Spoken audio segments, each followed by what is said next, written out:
Today we have great pleasure of having Professor Darrin Speegle from St. Louis University, who will talk to us today about the existence of wavelet sets. Darrin, the audience is yours. Ladies and gentlemen, please mute yourself for the duration of the talk and feel free to unmute yourself as you want to ask questions. Darrin, go ahead. All right. Thank you. Let me share my screen here. Is that working still? I know it worked when we practiced. Yes. Okay, awesome. Right, so I wanted to thank the organizers for inviting me. This is an honor for me to speak at this series of talks. It's been quite fun for me to attend the talks and listen to other people. And I gave a talk on a similar topic. I don't know how many years ago. One of the original FFTs. And so this is kind of a progress report on the progress I've made joint with March and Bovnik on existence of wavelet sets. So I wanted to start with the definition of a wavelet set. So first, I want to say what a tiling is of Rn. So a countable collection of sets tiles Rn if the union of those sets is equal to Rn up to a set of measure 0, and the measure of the intersection of any two is 0, well, except for the same one, obviously. So this is some people call this a measurable tiling of Rn. So it's not like an exact tiling where we don't get any intersection or that the union has to be exactly Rn, but it's up to sets of measure 0. And then a wavelet set is a set. So if you're given an invertible matrix and a full rank lattice, wavelet set is just a measurable subset of Rn, such that if you translate by these lattice elements, you get a tiling of Rn. And if you dilate by powers not positive and negative of your matrix, you also get a tiling of Rn. Right? So this is going to be the fundamental object that I'm interested in. And I forgot, here's an example. So this is just in the plane, in the line here. So I put like width on these sets just so you could see them. These are one-dimensional sets I have pictured here. So if you multiply by 2 and you take the integer translations, then the set, right, -1, -1/2, union 1/2, 1 is a wavelet set. And you can see I've given the translation tiling, right? So the different colors. So dark color corresponds to negative translations. The darker the color, the more negative the translation. And it also corresponds to negative dilations. And you can see that this definitely tiles the line here when you translate this left and right by integers, and when you dilate it by powers of 2. We'll never get 0 here, obviously, but that's not a problem. So I just wanted to make sure we're all on the same page when I'm talking about a wavelet set. This is what I'm talking about, a set. You translate it by some lattice, it's a tiling. You dilate it by a matrix. In this case, you just multiply by 2, and you also get a tiling of the line in this case. So the question that I'm interested in is, for which pairs does there exist a wavelet set? So this is kind of almost the most basic question you could ask about this object is, when did they exist? And I want to talk a little bit about the motivation here. So the original motivation was that these sets, if you look at the indicator function on these sets, and you take the inverse Fourier transform, then that is an orthonormal wavelet for L2 of Rn in the sense that I've listed here in the motivation. And back in the 90s when I was first studying this, the theory of wavelets was pretty popular, and people were trying to understand, the mathematical theory of wavelets. And one of the things they wanted to understand was, wavelet sets, because these seem to be like the easiest type of wavelet. They seem to be kind of building blocks for other types of wavelets. And it was just a fundamental object in the theory of wavelets.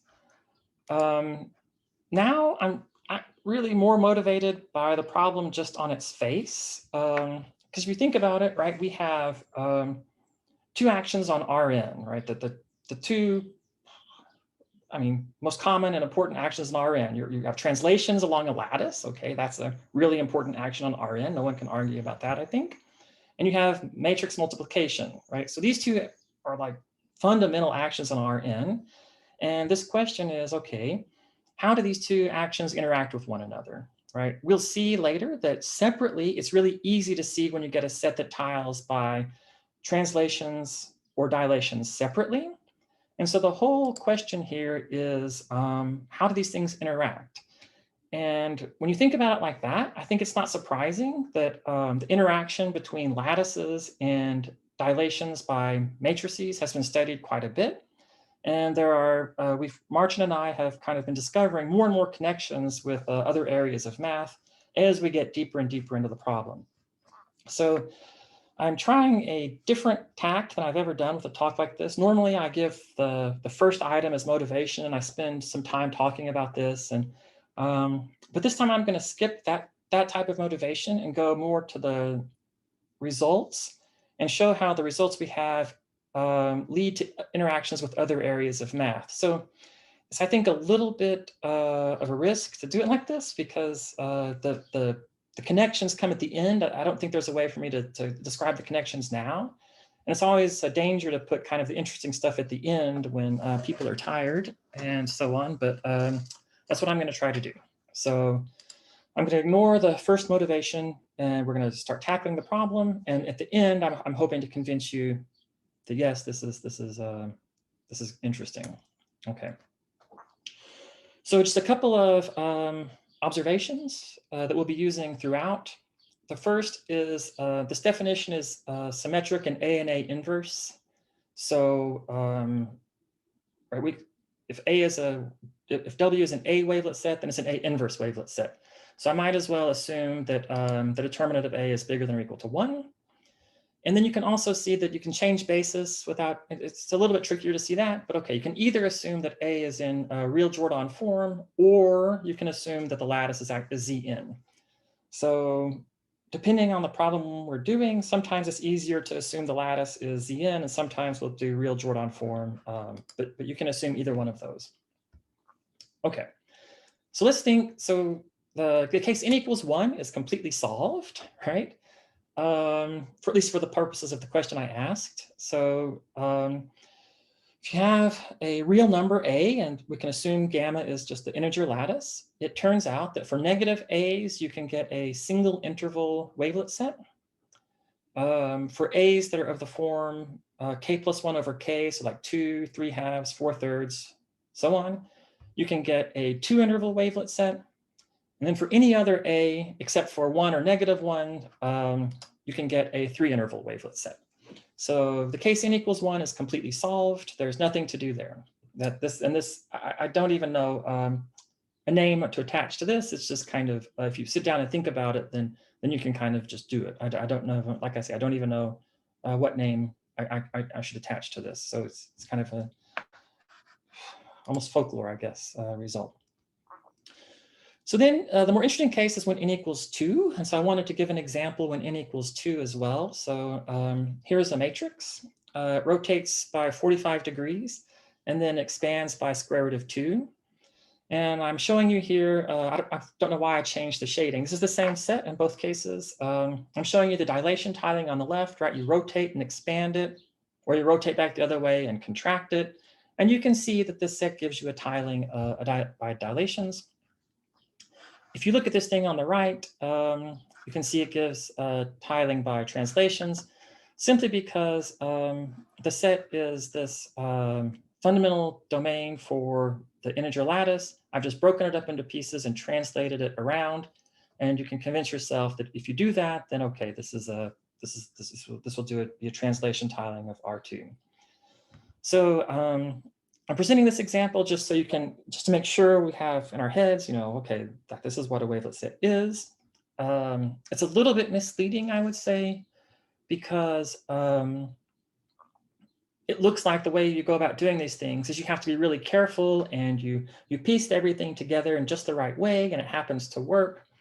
But that's not really the way the proofs go that I'll be giving today. I won't be giving really any proofs, but I felt a little like I was misleading perhaps when I gave these, because it gives the idea that you just need to piece things together, a few things together in just the right way.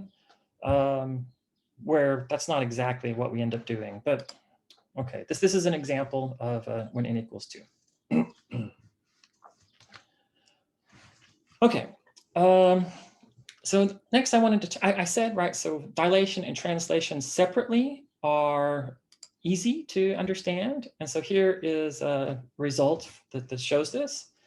So, so if you have a full rank lattice, then you can get a set that tiles by translation. And one thing that's definitely important is that every tiling set has the same measure, right? So you fix gamma, then every tiling set will have the same measure. And that does come up later. But the most important thing that comes up later actually is that it's finite, right? So the only way you can get a set that tiles by translations is if that set has finite measure, in fact. For multiplication by A, it's definitely a little trickier to figure out what's going on.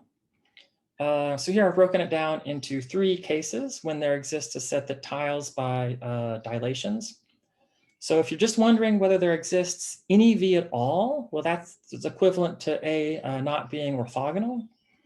If you're wondering whether there exists a finite measure, then the determinant of A can't be equal to 1. And if you're wondering whether there exists a bounded set, then A has to be expansive in the sense that all of its eigenvalues are greater than 1 in modulus. So since every tiling set has finite measure, right, that means every wavelet set has to have finite measure. And so we're going to be restricting here on to matrices which have determinant strictly bigger than 1 in absolute value. For determinant equals to 1, there are never any wavelet sets. And so if you go back to the previous slide when I discussed the characterization in R, you notice I didn't say A equals 1 or A equals -1, right? Those were excluded. And okay, this is why, because you can't have determinant 1 dilations and hope to get anything. Right, so this is all background kind of. So we are trying to characterize the pairs A gamma for which wavelet sets exist. And so far we've seen we can restrict to matrices for which the determinant is bigger than 1. We can assume real Jordan form, or we can assume integer lattice, right? That's kind of where we are right now. So Eugene Ionoscopy had a really nice simplification of this problem. I don't think this exact theorem appears, but it essentially follows from what he did. That you don't have to prove both of the things, in fact. So if you can find a set U that satisfies these 2 conditions, this is already enough. So it has to tile by Rn, okay? And then it doesn't have to tile by translations necessarily, but the translations just have to be disjoint. So that's weaker than tiling. You no longer have to have the union of these things being Rn. You just have to have disjoint translations. So if you can find a set that tiles and that has disjoint translations, then this theorem that Ionoscopy proved shows that you can get a wavelet set, right? And so this is a nice simplification, and we're going to be, we definitely use this heavily. Marcin and I do. Yeah. So this is really what we're interested in finding is when can you get a set that tiles by dilations and that packs by translations. All right. So with that background, I can give you a theorem. Right. So this was the first theorem I ever proved.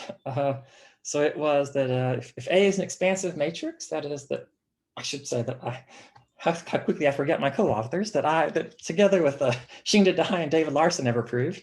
That is my first thing. It wasn't theirs. Anyway, so if A is expansive, so if all eigenvalues are bigger than 1 in modulus, then for all lattices, I can find a wavelet set. And with the reductions that Eugene made and that we've seen so far, now there's like a very simple theorem quoting proof of this that I want to just show you. Let's see. So first of all, right, we've seen that if A is expansive, I can get a bounded set that tiles Rn, right? That was equivalent to A being expansive. Sorry, I messed something up here. Oh well. That's equivalent to A being expansive. So then we can choose a set that tiles Rn by translations. And okay, you have to, this is like a sketch. You have to convince yourself there exists one of these that has 0 as an interior point. Okay, I think we can all believe that.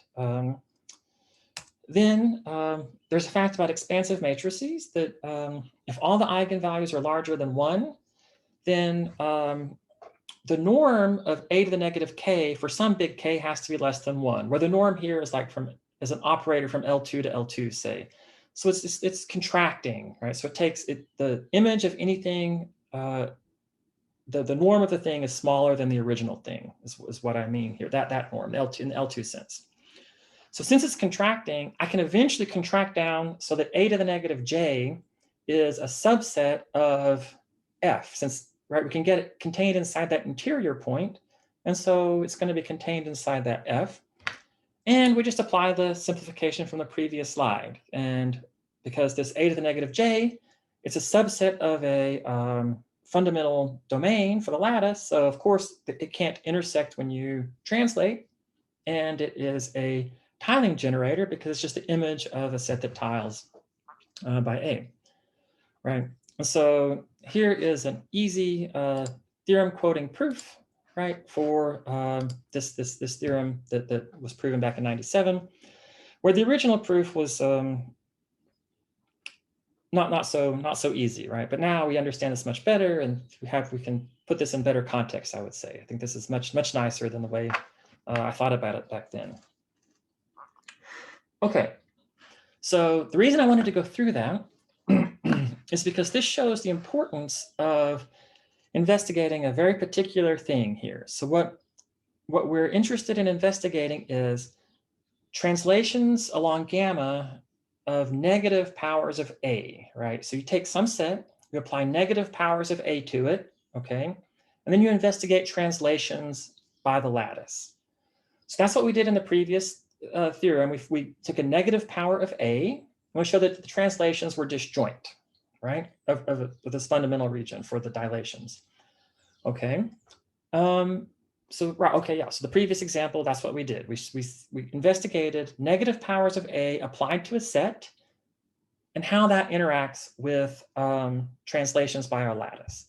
And it turns out that's really the thing to study, as far as we can tell, for understanding this question, is how do negative powers of A applied to a set interact with translations along a lattice?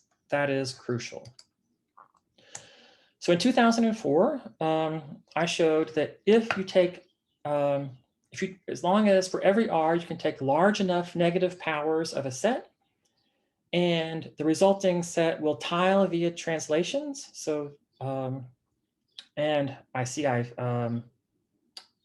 yes, I've messed this up completely. I thought I changed this. This should say packs via translations by gamma. And there's going to be a mistake again. So this is wrong. So it should be that it packs via translations by gamma. Then there exists an A gamma wavelet set. So again, the theme here is, right, you apply negative powers of A to a set, and you look at how translations interact with that negative powers of A applied to the set. And in this case, if it packs via translations, you can get a wavelet set. Ionoscopy and Wang generalized that. They said, okay, you don't need that there exists a big J such that for all J bigger than or equal to J, you just need a sequence going to infinity that tiles via packs via translations, and then there exists a wavelet set. So again, the theme is the same. They're looking at negative powers of A applied to a set, and looking at the interaction between that and translations via this lattice, right? So that's the theme here. Marchand and I generalize this a little bit further, right? So we say, okay, so you don't have to do this for every R anymore. Now it's just if you can find a single epsilon, because now I'm thinking of epsilon as being small, and a sequence that goes to infinity. So okay, I corrected it here, such that this packs via translations. Then there exists a wavelet set. So this is the generalization. This is our improvement in the sufficient conditions. We've replaced saying for every R, I can find a sequence that goes to infinity for which this packs via translations, to just saying, okay, I just need to find a single R for which this works. Okay, and that is that's the improvement that we've made. And it seems, when you say it like that, I don't know, it doesn't seem like much, but we'll see later that there are some consequences of this that wouldn't be true, that you can't prove directly from the old results, that I think are pretty interesting. So it actually is, I think, a stronger result than, it's definitely formally stronger, but it actually is, I think, substantively stronger as well. There are some equivalent formulations that we actually use in the paper. And that is that if you look at negative powers of this, of the ball, so BR of 0, okay, this is the ball of radius R, centered at 0. You just look at intersections of that with gamma, then as you take bigger and bigger intersections, bigger and bigger powers of A, negative powers of A, right? Then you intersect with gamma, then the limit, that doesn't go to infinity, right? As J goes to infinity, that doesn't go to infinity. The limit if it's less than infinity. So remember here, we're thinking about A's that have some eigenvalues bigger than 1 and some eigenvalues less than 1. Right? We already understand the case when all the eigenvalues are bigger than 1. So we're thinking here of a matrix where like it might be 2, 0, 0, 2/3. So you're going to get like some long, skinny, some long, skinny ellipse, right? Or in 3 dimensions, you might get like a cucumber, right? Or you might get like a big disc when you apply this that's really skinny. But you're getting kind of these weird shapes. You're not getting a ball that's like shrinking down to 0, because then it's clear that when you intersect that with gamma, you're going to get cardinality 1 in the end, right? You're getting these like cucumber shapes or disc shapes or kind of other weird shapes when you're applying these powers of A, because some eigenvalues are bigger than 1 and some are less than 1. So that's why there's still something to show here, and why it gets interesting, I would say. Okay. So turning to necessary conditions. So here's one way that the sufficient condition could fail, right? So this is kind of a silly way it could fail, right? So there's a fact about symmetric convex bodies, is that the cardinality of a body intersected with the lattice is bigger than or equal to some constant times the measure of that body, okay? So this is a general fact about symmetric convex bodies. So if, right, the measure of the negative dilates of the ball would go to infinity, right, then, okay, this cardinality would also have to go to infinity, because this measure here would be going to infinity. The cardinality is bounded by some constant times that, so that would also have to go to infinity. So that's one way that this condition could fail. Of course, that's a little ridiculous, right? Remember, we're assuming the determinant of A is bigger than 1 right now. So this measure always goes to 0, right? I mean, this is just the determinant of A to the negative J times the ball. That's what that measure is. So that's going to 0, right? I mean, for sure, that's going to 0. However, it's still kind of the crucial way this could go wrong is that the measure of the negative dilates might be going to infinity on some lattice subspace, right? So some subspace of Rn spanned by lattice elements, right? And then you could apply the same fact and say, okay, well, the cardinality of this thing is still going to have to go to infinity because I have some fixed lattice subspace for which our measure is getting large. So that's a way that the sufficient condition could fail. Turns out that that specific way of failing is ruled out if you have a wavelet set. So if you have a wavelet set, then for every subset, this measure has to be finite. The limit has to be finite as J goes to infinity. We can't, this limit cannot be infinity for the reason that we showed in this previous example. We have this lattice counting estimate in terms of the volume. If the volume of a fixed V, right, if we fix V and this measure went to infinity, then this lattice counting estimate would just give us that this lattice that goes to infinity. And so the second condition would be not satisfied. So this is the main result that Marcin and I have. We have a necessary condition and a sufficient condition for when there exist wavelet sets, right? So the sufficient condition is this one, right? That this lattice count, that the intersection of a to the negative j, I just chose 1 here for specificity, right? The negative dilates of the unit ball intersect the lattice, don't go to infinity. And the necessary condition for them to exist is that the volume of the ball, negative dilates of the ball, intersect the lattice subspaces, don't go to infinity. Right, so those are the necessary conditions and the sufficient conditions. So I guess I should admit something here. Marcin and I, I remember we were in Rhode Island at Brown for a conference, and I remember we spent all of our spare time there, and then for months before and after, puzzling about whether we had finished the characterization, right? So we somehow it shows kind of how naive we were. We somehow thought maybe that this was the only way that the sufficient condition could fail, is if there was a fixed lattice subspace for which the volumes of the balls intersected that subspace go to infinity. We spent a long time wondering about that. And we emailed Barak Weiss and asked him, if he knew whether these were equivalent, and he immediately emailed us back and says, oh, he knows for sure these are not equivalent. This is actually what he's been studying. He knows very, very well the difference between these conditions.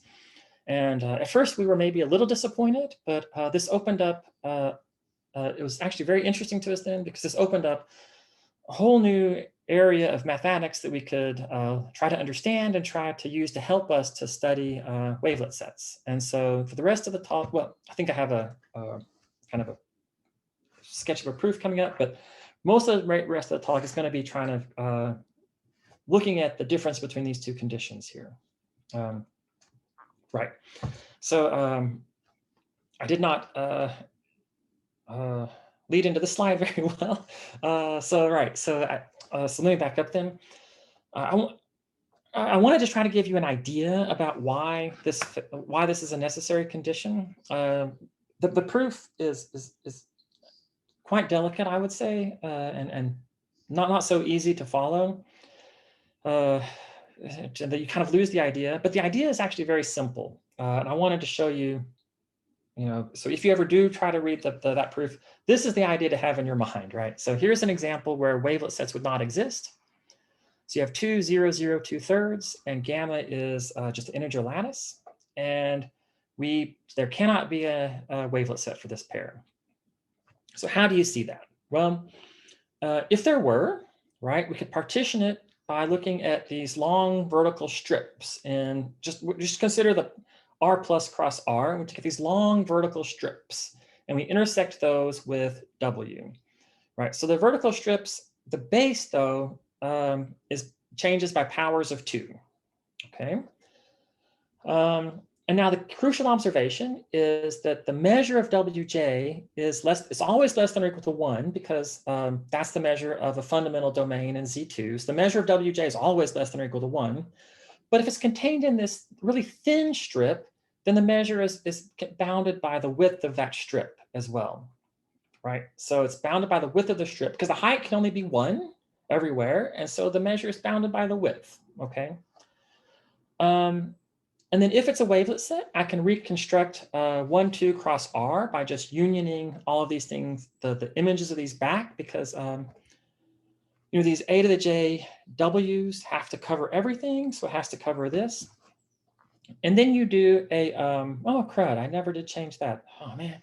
And then you do a simple calculation that I apparently can't do, and show that the sum of these measures is finite, which is a contradiction, right? So that the measure of this union is the sum of these measures, which I understand that's not finite, we have it written, but yeah, so there's some, I say it's simple, but I apparently can't do it correctly when I'm doing it right here.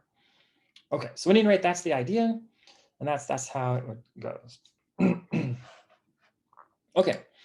So what does this relate to? So this relates to so-called divergent trajectories.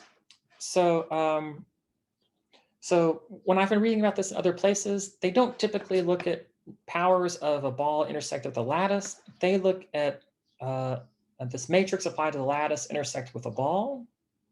And they also tend not to use discrete J's, but continuous powers of the matrix A. And then, so what we saw is that there are ways in which this, the cardinality of this can go to infinity, right, by just this measure argument. And those are called obvious divergent trajectories. And it turns out that if that cardinality goes to infinity, but the measures of these lattice subspaces don't, then that's called a non-obvious divergent trajectory. And what's nice is we were able to mine the literature a little bit and combine known results with what we've done to get some new results that we wouldn't have been able to get. And that's what I'm going to talk about. All right, so here are some applications. So this is the first one is a result of Ionoscopy and Wang from 2007 that if A is a 2x2 invertible matrix with the determinative A bigger than 1, then it's characterized, right? So, and this was the whole point of them switching from my condition, which was J bigger than or equal to big J, to just having a sequence of JKs that go off to infinity, right? Because they were able to do this. So either it's expansive, right? Or the eigenspace corresponding to the eigenvalue less than 1 doesn't intersect the lattice, right? So if you think of this as being a diagonal matrix, like 2, 0, 0, 2/3, that means there's no lattice point on the y-axis, right? So in the contracting direction, right, there's no lattice point in that contracting direction. Then you get a wavelet set. Okay, and again, I don't know if anybody's looked at this proof. It's I would say it's kind of complicated. There's a lot of details going on, and you have to work. You know, there's just a lot going on. But now that you can do like a kind of a theorem. So here I was showing you, right, that this 2, 0, 0, 2/3 definitely doesn't work. There are no wavelet sets because the measure of that negative powers of that applied to the ball, that definitely goes to infinity. But what's nice is that that their condition is equivalent to saying there's no lattice subspace for which the limit of the lattice subspace intersected with negative dilates of the balls goes to infinity. And it's known, right? And this is where we get to mine the literature, right? So it's known in dimension 2 that those are actually equivalent, right? So there existing a lattice subspace for which this goes to infinity is equivalent to this limit being infinity. And so we can just theorem quote and say, aha, based on this theorem that Marcin and I have and known results about divergent trajectories, we can immediately recover the Ionoscopy-Wang result. There's no extra work that needs to be done. It's just directly following from that these two things are equivalent in dimension 2. They are not equivalent in dimension 3 and higher, right? Okay, right, I forgot. So here I'm doing a different thing. So in 97, right, so Di Larson and I proved that if A is expansive, then for all lattices, there exists an A gamma wavelet set. And then it's been a question in my mind since before then, right? What about if all the eigenvalues are just greater than or equal to 1, right? I mean, this seems like a very small change to make, right? So, right, this theorem that was proven in 97, right? If all the eigenvalues are strictly bigger than 1 in modulus, then yep, we can do it. What if instead of strictly bigger than 1, we just have greater than or equal to 1 in modulus? And okay, at least one of them still has to be greater than 1 because we still need the determinant to be bigger than 1, right? So they can't all be 1 because the determinant has to be bigger than 1. So we were able to show that for all lattices, there exist A gamma wavelet sets. And I remember like distinctly talking to people, you know, about these kinds of questions in the past.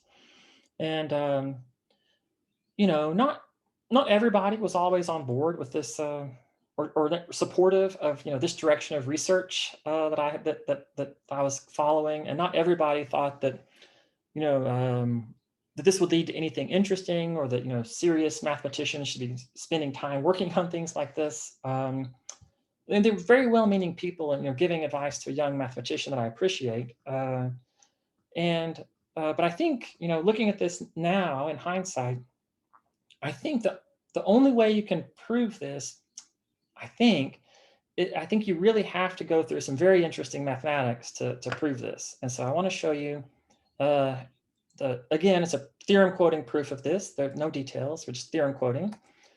So there's a recent result, Cheshmavar and Fur showed that for any matrix A, you can replace it with a matrix that has all positive eigenvalues, right? Such that you still get the containment of the balls, right? So this is what this does is, right, if you're interested in negative powers of a matrix, then it's really a pain if they have complex eigenvalues, because you have to use real Jordan forms. So you've got these rotation blocks followed by these identity blocks, and it's just kind of a pain. But here, right, he's saying, no, right, you don't really have to worry about that. You can say, nope, you can switch to positive eigenvalues, and the one with positive eigenvalues is essentially equivalent to the general matrix, which has turned out to be exceptionally useful for me and Marcin in our work. The necessity condition absolutely hinges on this theorem. And this result that I'm showing you now absolutely hinges on this being true. We are not sure at all how we would do this without this result. I don't think this result is widely has been publicized as widely as it should have been. I think it's really, really nice. So here, right? So because we can replace A with one that has positive eigenvalues, we can do a change of basis such that A is actually in Jordan form rather than actual Jordan form rather than real Jordan form, because the eigenvalues are positive. So we don't have to mess with rotations anymore. So you can write A as a block matrix where A1 is expansive and all the eigenvalues of A2 are 1. Okay, so you can rewrite it like this.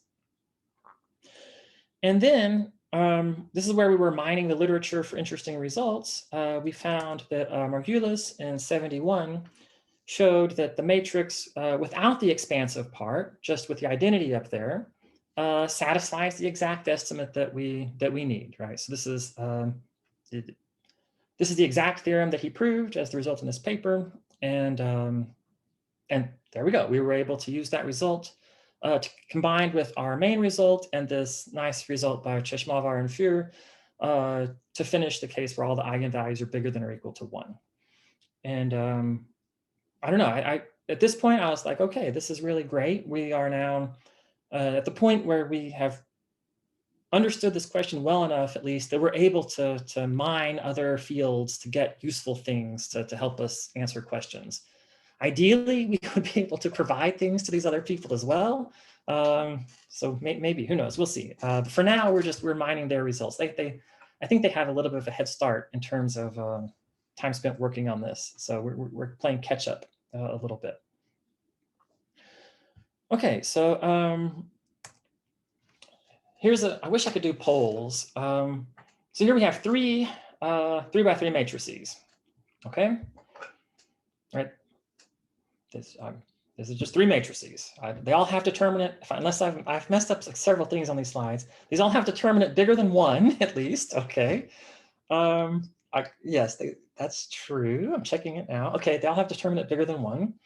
And it turns out for exactly 3 of these matrices, I can find a lattice for which the negative dilates of the ball intersect the lattice goes to infinity, but not for the reason that there is a lattice subspace for which the measure blows up to infinity. Okay, remember that's like a trivial reason that the intersection would go to infinity. There's this non-obvious reason why these go to infinity. And I was going to take a poll, but I don't think polling is activated, and to see if which one of these you think is not like the others. I'll give you a second. You're pretty quick. If you can do this, you're pretty quick. I don't know. It seems tricky. It seems tricky. But one of these is not like the others. I mean, A1, okay, come on. A1's not like the others. That would be too obvious if it were that one.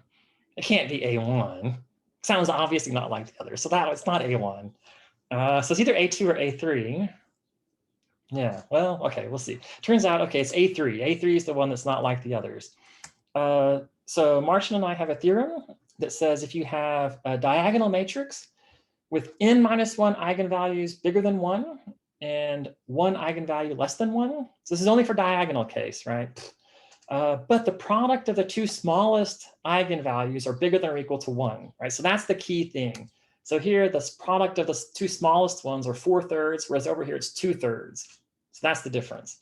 So, okay, that's why, so if the product of the two smallest eigenvalues are bigger than or equal to 1, then these two conditions are equivalent, right? The ones that, so the only divergent trajectories are the obvious ones. So if this lattice is counting the intersections with the lattice goes to infinity, then there's some subspace which the measure goes to infinity. And then, so that means, so anytime we have those two things are equivalent, our theorem is a characterization. So we now have proven that this generalization of Ionoscopy Wong that for diagonal matrix with only one eigenvalue less than 1 in modulus, then we have a characterization of wavelet sets. So we provide a proof of this from first principles in our paper, but Barak also told us that this also follows from some of his results. And he was also very careful to say, so I should repeat this, that his work was also a little bit expository, and that many of the things he proved were also you could also prove in different ways. So I'm not sure who I should attribute this to originally, but we learned about it in this paper by Barak Weiss from 2004. So that's the one that's not like the others. And then we decided we wanted as explicit of an example as possible of a pair for which we do not know the answer. So this was our goal. Right? Oh, so this is okay. So sorry. So next up is our goal. We wanted as explicit as possible of an example, right? So we took this one. Okay. So this is an explicit example of a pair, A gamma, for which we do not know whether a wavelet set exists. Okay. So it's a little bit complicated, right? You're taking, so here's the lattice. So the matrix isn't complicated, it's diagonal, nothing could be easier. The lattice is given, right, by this. You have just 1, 0, 0, and then you've got these two other weird ones, right, that are, you know, so it's not just the integer lattice here. And then you take alpha and beta that are very well approximable by rational numbers in this particular way. So, right, so it's you take powers of negative powers, so it's the decimal expansion is just a bunch of ones, right? But the ones are getting like further and further apart at kind of a ridiculous rate, right? So they're getting further and further. You're getting 2 to the k squared zeros in between the kth 0 and the kth plus 1th 0, right? So it's, you know, it's those you're getting a bunch of zeros before you get your next one. Okay. So it turns out for this pair, you can prove, right, that if you let J go to the negative dilates of the ball intersect the lattice goes to infinity, yet there's no particular lattice subspace for which the volumes intersected the ball goes to infinity. In fact, that goes to 0 for all the lattice subspaces. And so here's an example, right? So this is, so I was trying to follow, you know, Chris Heil, when he gives talks about the HRT, he always tries to give a specific of an example, simplest example of which he doesn't know the answer. So here, unfortunately, this isn't maybe as simple as the ones he usually gives, but this is the simplest example, explicit example of a pair for which we do not know whether wavelet sets exist, right? But it is, you'll agree, this is explicit, right? So it's written down, everything is written down. This is what it is. Okay. We can do the same thing for this other matrix, right?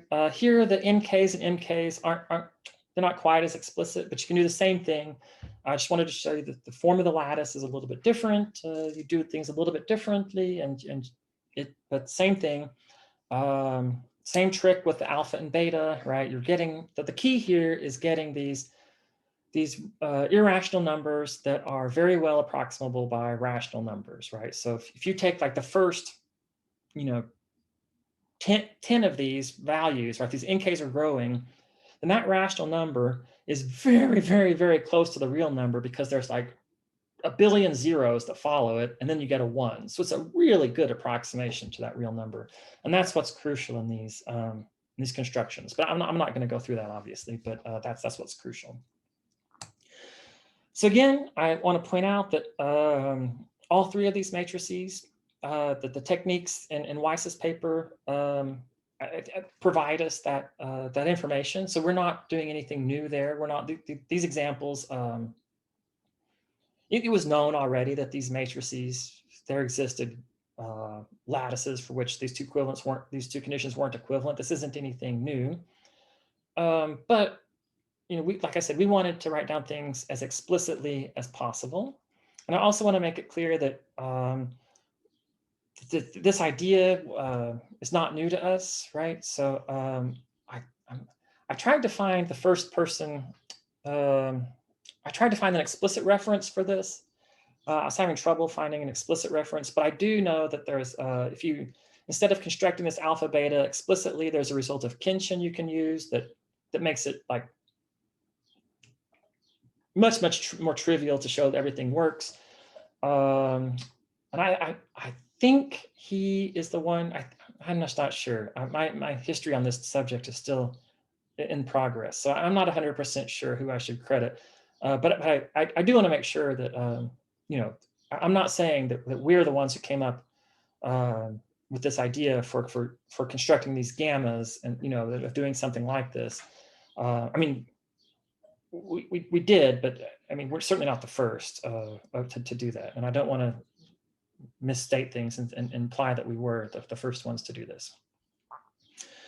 Okay, so I hope that I have convinced you at least a little bit that these wavelet sets are related to interesting things in mathematics. So it's related to it's the relationship between lattices and actions of a matrix on a convex set, right? So, and what kind of intersections do you have when you take the lattice intersected with dilations of a convex set via matrix?